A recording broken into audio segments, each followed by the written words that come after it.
You voted also against the Republican Parents' Bill of Rights. Tell us why. Because the federal government has no role in education. Don't get me started on this, Charlie. I am so frustrated that we seem to be throwing the Constitution out the window and our semblance of federalism with the belief that we're going to make the United States Congress America's school board. You may like what's in the Parents' Bill of Rights now, but when Democrats take over, there's going to be, the right to have gender blockers delivered by the school nurse to your kid, the right for your kid to go to a place where gun violence isn't glorified. So any other parent that wants to coach the ball team or be a room mom that wears a Second Amendment shirt is going to be deemed a domestic terrorist. Look, what works is what we saw work from Loudoun County, Virginia to Florida to all over this country. When parents woke up to what was going on in the classroom, they went and flipped school boards. You should not have to flip the entire United States Congress over education policy. So I'm not for any bill, regardless of how well-meaning it seems. If it grows the Department of Education, I would abolish the federal Department of Education and block grant every dollar to the states. And you know what, Charlie? The last time Republicans did this, it was the No Child Left Behind bill. And we were going to usher in this new era of accountability with a stronger Department of Education. And you know what it ended up doing? It ended up addicting our states and local school districts so much to the federal dollar that then they had to absorb the very delivery system of wokeism that people are now complaining about.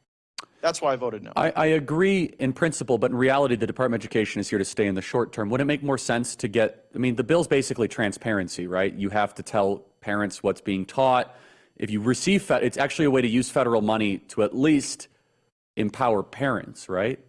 No, I think that when you get the Congress defining any feature of the relationship between school boards and parents, you have totally screwed the pooch. That is what got us into this trouble in the first place. You know when education worked really well? When it was largely done by churches and community groups, and you had the schoolhouse and parents were directly engaged. And I grant your premise that we're not going back to that, but why is it that Republicans just accept that the Department of Education has to exist forever? If we had any guts, we would stand with the school choice movement, which is very vibrant. I agree. We would go find all the mothers who want their kids out of failing schools, and we should block grant this to the states, and then the voters can hold their states. With Biden, it's not going to happen. The way I look at the bill, which is why I support it, is that it's a way to get some ammunition to the parents' party on the front lines.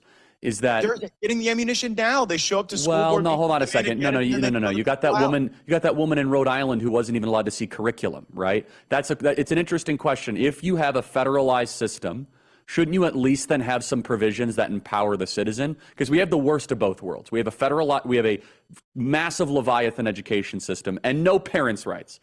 And so I guess what the spirit of the bill was trying to do, and I read it, it's not like no teeth, Matt. This is not exactly, Well, that's hardly a defense of the bill. Well, right? no, if but we're gonna do something, let's have it actually have teeth. And by the way, but that's not the point. The point is that the bill exists, right? And the bill says that a parent should be able to see it. So if it receives federal money and you currently don't have those provisions, it's actually using the federal money to empower the parent. Well, I would suggest that there is a better way to solve that problem than an action by the United States Congress. I was in the state legislature. My dad was on my local school board. No, what about the parent in New York?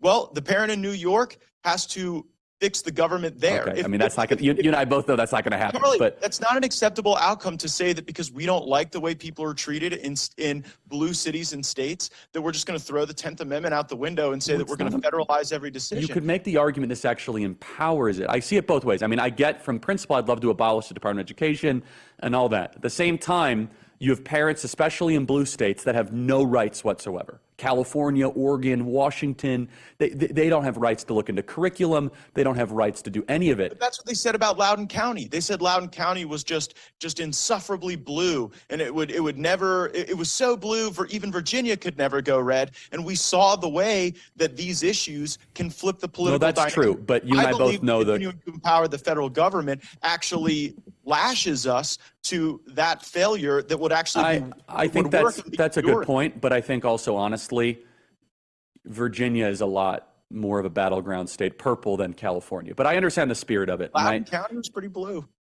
Loudoun, but state only changed because they were able to get Youngkin into the But into they the changed governor's school mansion. boards in a lot of these They places. did. Have they actually effectuated any change is a separate issue. It is a preview of coming attractions. If the Republican leadership in the House thinks that they're going to use our time here to have the federal government hire local police, rate local DAs, get involved in decisions at local school boards, they're going to have to do that without my vote.